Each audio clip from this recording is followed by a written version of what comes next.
Wali Allah teman-teman adalah semua orang muslim.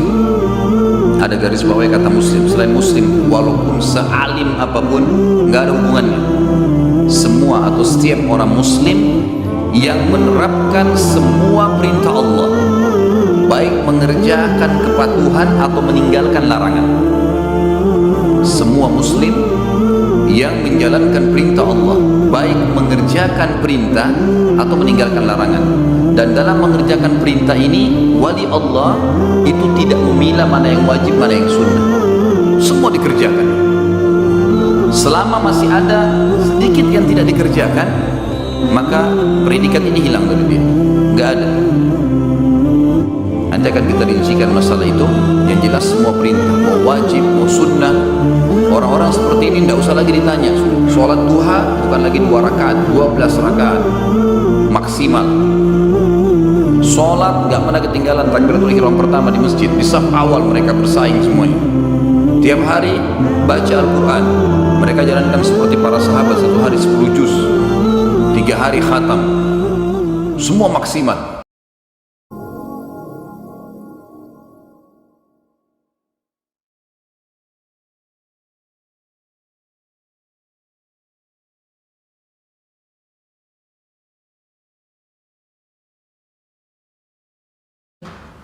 Wali Allah teman-teman adalah semua orang muslim. Ada garis bawahnya kata muslim. Selain muslim, walaupun sealim apapun, nggak ada hubungannya. Semua atau setiap orang muslim yang menerapkan semua perintah Allah, baik mengerjakan kepatuhan atau meninggalkan larangan. Semua muslim yang menjalankan perintah Allah, baik mengerjakan perintah atau meninggalkan larangan. Dan dalam mengerjakan perintah ini, wali Allah itu tidak memilah mana yang wajib, mana yang sunnah. Semua dikerjakan. Selama masih ada sedikit yang tidak dikerjakan, maka predikat ini hilang dari dia. Nggak ada. Nanti akan kita rincikan masalah itu. Yang jelas semua perintah, mau wajib, mau sunnah. Orang-orang seperti ini tidak usah lagi ditanya sudah. Sholat duha bukan lagi 2 rakaat, 12 rakaat maksimal. Sholat nggak pernah ketinggalan takbiratul ihram pertama di masjid. Di saf awal mereka bersaing semuanya. Tiap hari baca Al-Quran. Mereka jalankan seperti para sahabat, 1 hari 10 juz, 3 hari khatam. Semua maksimal. Puasa Senin Kamis sudah nggak pakai ditanya. Nggak ada lagi istilahnya kayak sebagian antum diundang buka puasa langsung.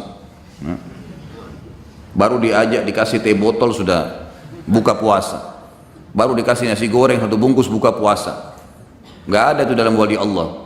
Puasa jalan puasa, apapun godaannya.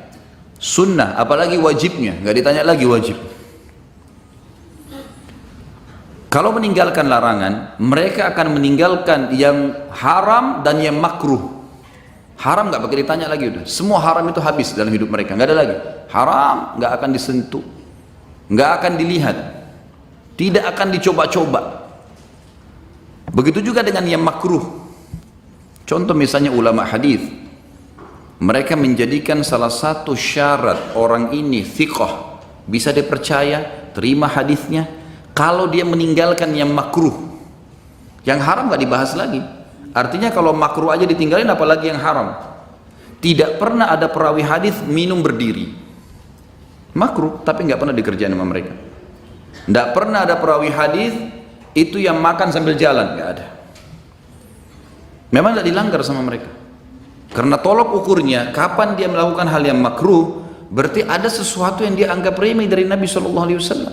Nabi larang, nggak usah pilih haram atau makruh, dua-duanya nggak ada istilah bagi dalam hidup saya. Habis ceritanya, nggak bakal dilanggar.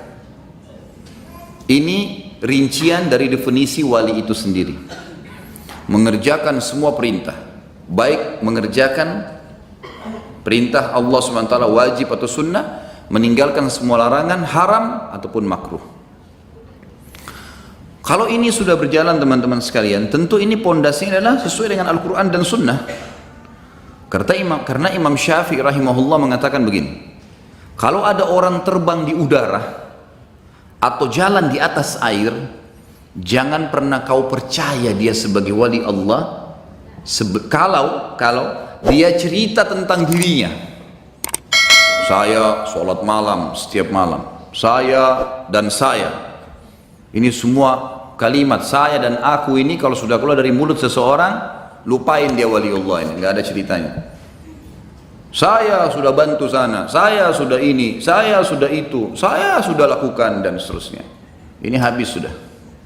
Sampai sebagian ulama salaf, kalau ada kudanya lewat dan ada orang tanya, itu kuda anda?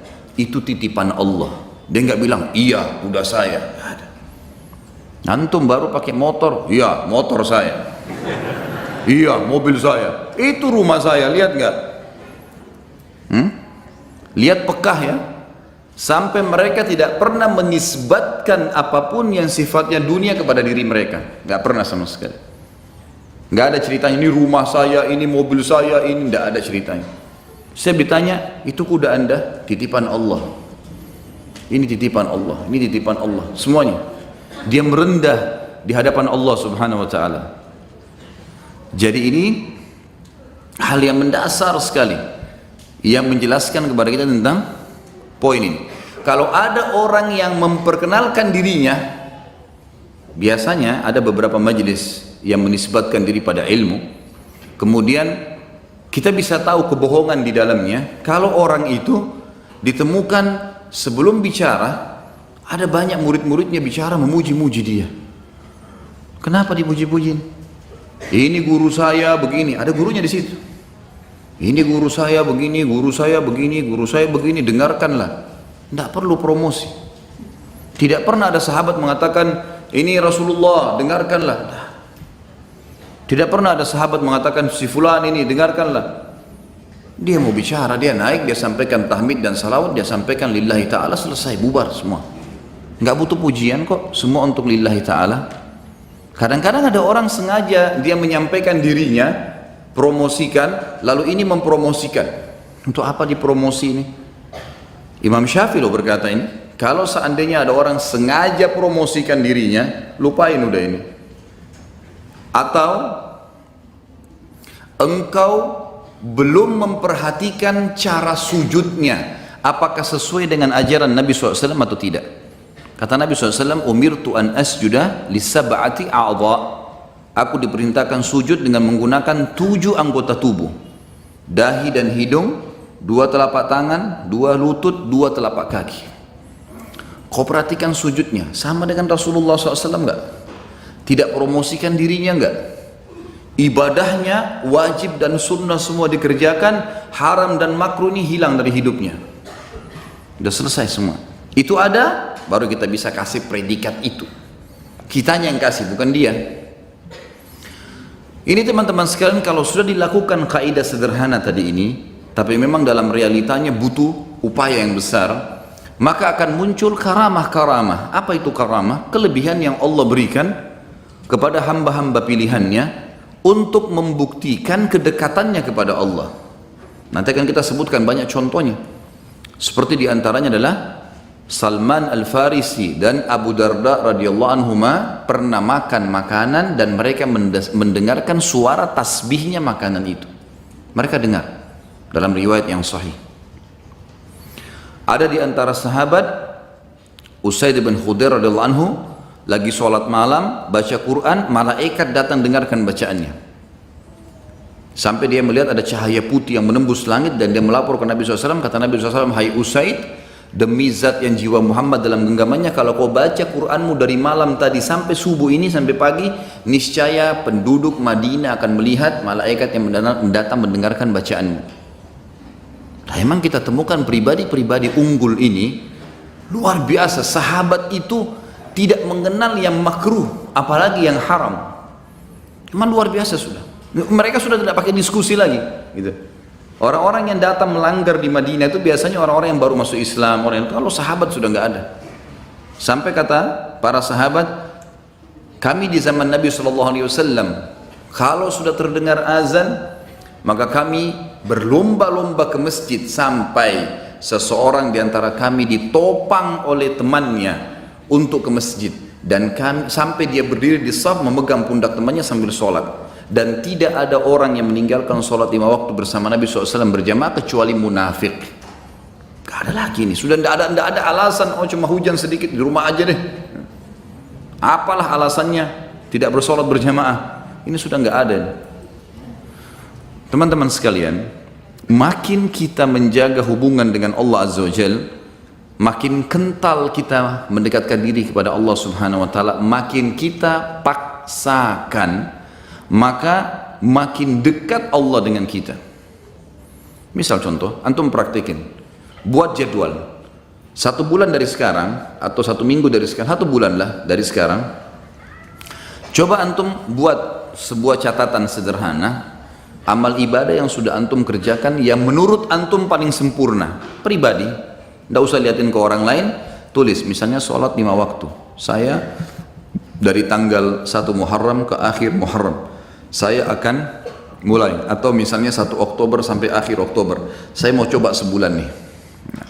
Lebih baik lagi kalau tolak ukurnya 40 hari, karena Nabi SAW jadikan patokan siapa yang sholat tidak ketinggalan takbiratul ihram pertama imam 40 hari dijamin baginya selamat dari sifat kemunafikan. Baik, pegang hadis itu 40 hari dari tanggal 1 Oktober sampai kita ambil misalnya 9 November, karena kan ada sampai tinggal 31 kan. Baik, sampai 9 November buat jadwal.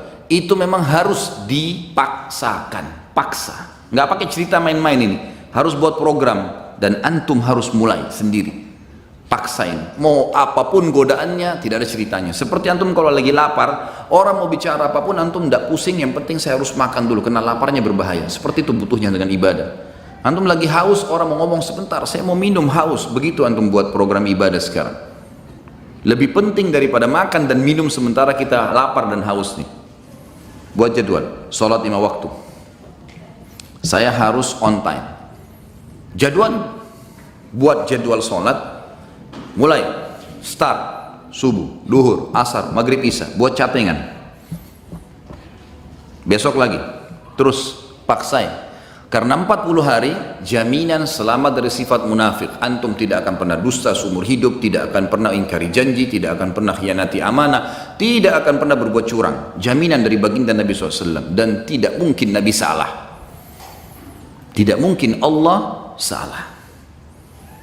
Ada sahabat 2 orang, adik kakak, kakaknya sakit perut, datang ke Nabi SAW.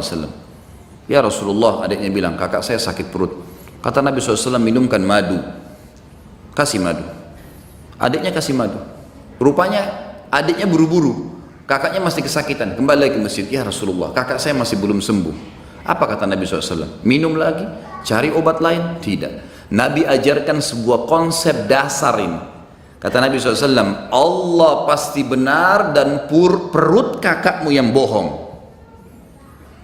Nggak mungkin Allah salah. Sabar, minum, yakin, pasti Allah pasti benar, perut kakakmu yang bohong. Penanaman akidah yang luar biasa, harus difahami ini. Buat jadwal, saya belum pernah baca Quran sehari. Baik, sekarang baca. Lebih mudah bagaimana? Habis sholat, buat jadwal ini coba. Setiap habis sholat teman-teman, habis zikir, jangan berdiri, hitung pakai stopwatch 5-10 menit, tidak usah lebih. Antum buru-buru 5 menit saja, buka Quran, baca. Pokoknya baca. Kalau antum bisa baca 2 lembar setiap habis sholat, 1 lembar, 2 lembar, sampai isya itu berarti bisa 10 lembar per hari. Atau kita ambil ayat lah, 10 ayat habis sholat. 1 hari antum punya 50 ayat. Apalagi kalau antum bisa 20 ayat, bagus kan? 20 ayat subuh, 20 ayat duhur, 20 ayat asar, 20 ayat maghrib, 20 ayat isya. Kalau ada yang lewat, misal maghrib gini ada taklim, habis isya nanti saya double jadi 40 ayat, atau sebelum tidur. Pokoknya 1 hari target saya 100 ayat misal. 100 ayat sehari teman-teman, 6.000 lebih ayat Al-Quran. Itu bisa antum khatam cepat sekali, hanya baca. Harus paksain. Zikir pagi sore, jangan berdiri dari tempat antum habis sholat subuh kecuali sudah zikir subuh. Harus. Apapun godaannya enggak, duduk dulu sebentar. Dan teman-teman, saya pernah praktekin zikir pagi, asal antum sudah rutin lakukan, maksimal 12 menit, maksimal udah. 12 sampai ini kita baca zikirnya. Kalau ditambah dengan wirid yang lain seperti la ilaha illallah wahdahu la syarika lah, ini saya pernah baca 100 kali. Saya praktikin ya, dengan tidak terlalu buru-buru, tidak juga terlalu pelan. La ilaha illallah wahdahu la syarika lah, lahul mulku wal hamdu wa huwa ala kulli syai'in qadir. La ilaha illallah wahdahu la syarika lah. Jangan berhenti mulut antum, sambung, nyambung. Itu 7 menit selesai 100 kali. Jadi semua paling lama 20 menit. Duduk dia di situ. Apalagi kalau antum duduk sampai syuruk, itu masya Allah, bagus sekali. Saya yakin 20 ayat dan zikir pagi tuntas tuh. Waktu syuruk. Jangan ngomong teman-teman sekalian, kecuali ada taklim. Syuruk tapi ngobrol di pojok sana, ngobrol di sana, ada apa ngobrol? Nanti sebentar ngobrol itu. Kasih haknya, jadwalin. Harus sudah selesai nih. Habis asar jangan berdiri. Tunggu sampai zikir antum sore selesai. Syaitan punya standar godaan. Nanti aja di jalan, nanti aja di rumah. Sampai sekarang masih banyak pasti belum zikir sore ini.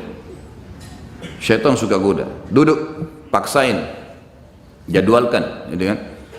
Sehari itu semua amal-amal harian yang rutin semua harus on time. Antum jalanin seminggu lah, on time. Fokus ini saja dulu. Kalau sudah minggu yang kedua, buat coba selain yang on time ini, buat plus-plus. Plus-plus itu kayak jenguk orang sakit, kayak menghafal satu hadis, setiap hari satu hadis, atau seminggu satu hadis. Buat plus, misalnya jenguk bakti sama orang tua, walaupun cuma telepon. Ada plus-plus dari jadwal rutin, jalankan seminggu. Coba begitu, atau kalau kebanyakan pindahin ke pekan ketiga, pekan keempat, dan ini harus dipaksain ya. Ini nanti teman-teman kalau sudah dipaksakan jadi terbiasa, kita jadi seperti roda, jadi seperti sebuah kebiasaan, tidak enak lagi kalau nggak dilakukan. Jadi kalau antum kerjaan sebulan atau 40 hari tadi, memang butuh paksa di sini. Insya Allah setelahnya nanti malah jadi nggak enak. Orang kalau biasa puasa Senin Kamis terus nggak puasa, nggak enak. Atau orang biasa sudah ke masjid, sholat on time, telat sedikit rasanya beban, gitu kan? Terus begitu. Dan kata kuncinya, kalau kita sibukkan diri dengan perbuatan amal soleh seperti ini teman-teman sekalian, pasti dosa atau akan tinggalkan secara otomatis. Nggak ada waktu buat dosa udah. Jadi nggak usah sisipkan energi khusus tinggalkan zina, tinggalkan riba, nggak.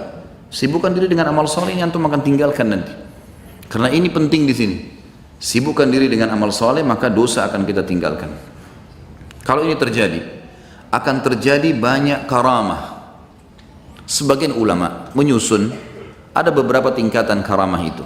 Yang pertama, yang umumnya datang kalau orang itu memaksakan diri dalam ibadah, mengerjakan yang wajib dan sunnah, meninggalkan yang haram dan makruh, maka dia akan sering melihat, dia akan sering merasakan firasatul mu'min.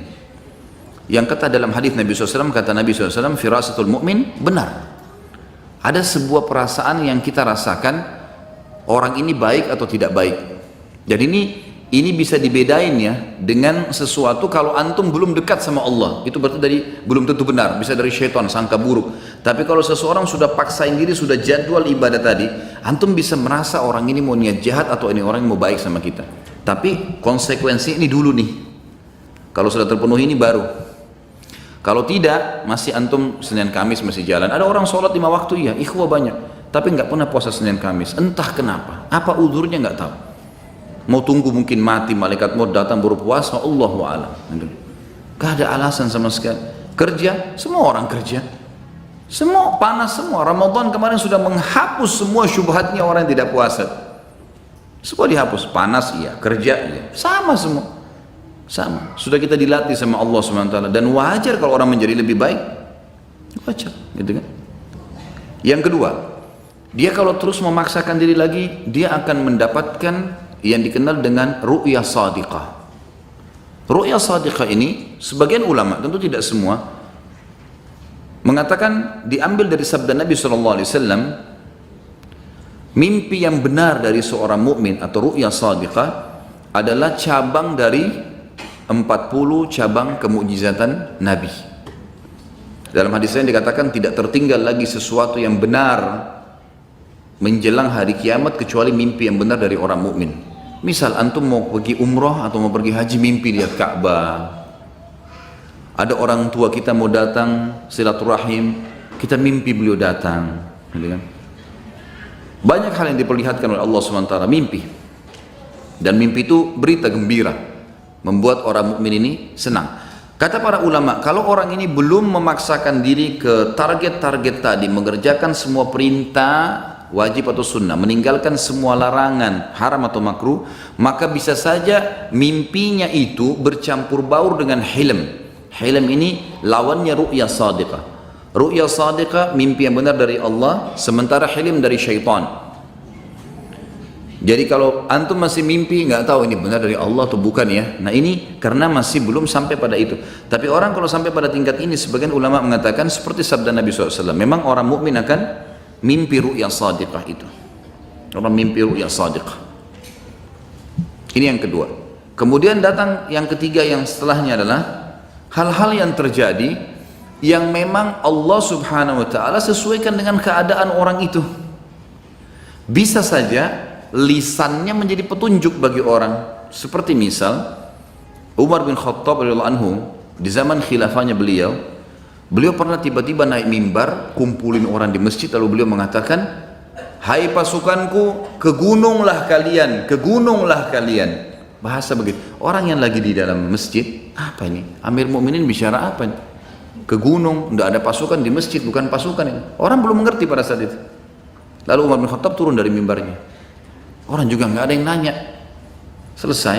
Ternyata Umar bin Khattab lagi mengirim pasukan di perbatasan wilayah Persia. Datang pasukan tersebut, lalu mereka yang memberikan kesaksian. Mereka mengatakan, ya Amir Mu'minin, Allah telah berikan kami kemenangan. Kata Umar, bagaimana kalian menang di depan orang-orang semua? Kata mereka, kami pada saat terdesak, didesak oleh musuh, dan kami yakin kami akan kalah, kami yakin akan dibantu oleh musuh.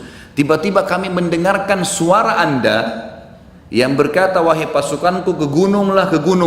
Dan kami lihat di belakang kami ada gunung, kami naik ke gunung tersebut, mengatur strategi, kemudian kami melemparkan anak-anak panah ke musuh dan kami menang.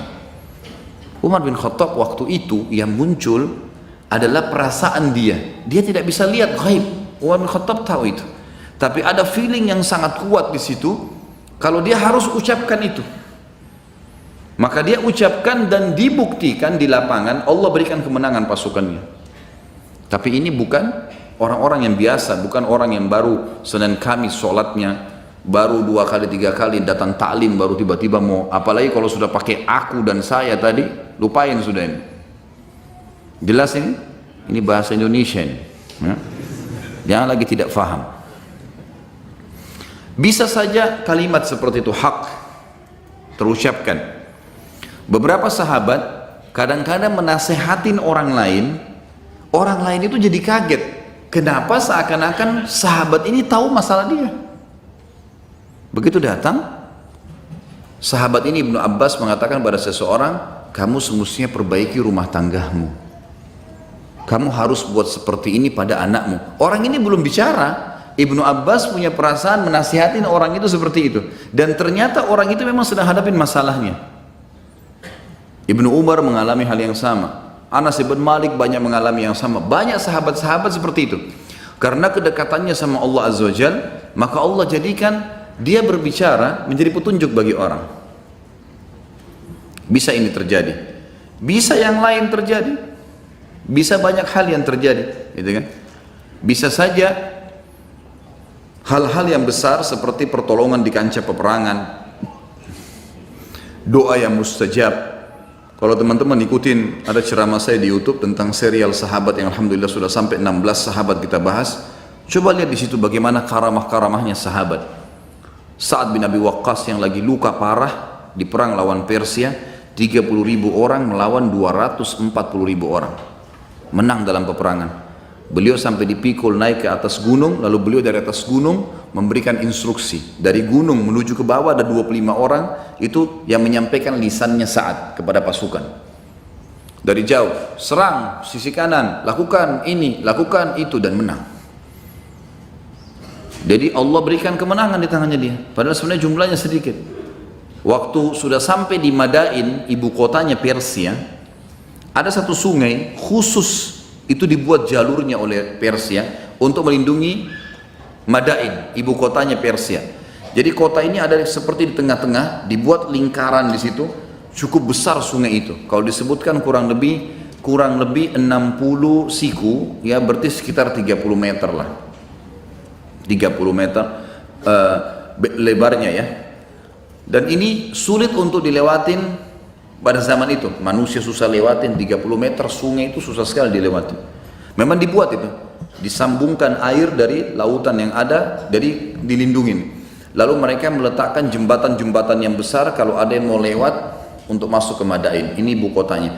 Waktu pasukan muslimin sudah tiba di situ, dan kata Nabi SAW, sekelompok kecil dari sahabatku akan menembus Madain dan akan masuk ke istana putihnya Kisra. Waktu saat radhiyallahu anhu tiba di sana, semua sahabat berhenti sejenak. Dan umumnya sahabat-sahabat yang besar, Salman Al-Farisi dan yang lainnya hadir di situ. Kata mereka, wahai Sa'ad, sungai, gimana caranya kita lewat?